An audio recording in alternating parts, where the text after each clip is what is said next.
See you later on. Good morning to you. First, our main news, the story. This morning, dozens of bailiffs have moved in to clear a protest camp which was set up 4 months ago outside St Paul's Cathedral in London. The Occupy London campaign was opposing what it sees as corporate greed. The eviction, arranged by the City of London Corporation, began just after midnight. Our correspondent... A cruise ship which has been drifting without power in the Indian Ocean for more than 12 hours is now being towed to safety. The cost... Steph, thanks very much. The Red Cross says new attempts to get 2 injured Western journalists out of the Syrian city of Homs have failed, but they will keep trying. If you're a waiter, what's the worst thing that can happen? Spilling food or drinks on the customers, the stuff of nightmares. But one German man has managed to go one better than that. No, I think her beery top just carried on. Yeah, maybe we should go behind the bar from now on for a while. Poor chap.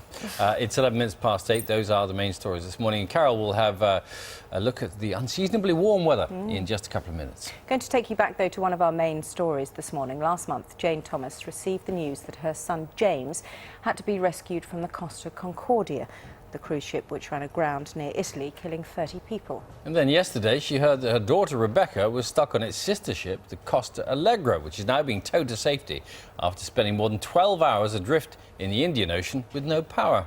Let's speak now to Jane. She joins us from her home in Sutton Coldfield. Hello to you, Jane. Thanks very much for joining us on Breakfast. And it must be a very difficult time for you. When did you last hear from your daughter? All the very best. Thanks very much for joining us this morning. Jane Thomas.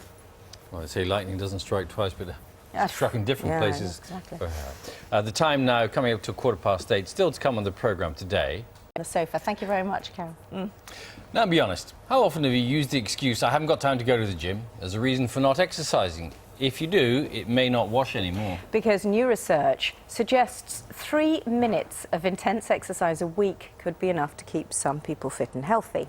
In a moment, we'll speak to Professor Jamie Timmons, who's an advocate of what's known as high-intensity training. Dr. Rosalie Leonard's here as well. First, here's a short clip from tonight's Horizon programme, which is called The Truth About Exercise. Michael Mosley there. Professor Jamie Timmons is here. As we were saying, he's an advocate. You can find out much more about this from Horizon, The Truth About Exercise, BBC 2 tonight at 9 o'clock.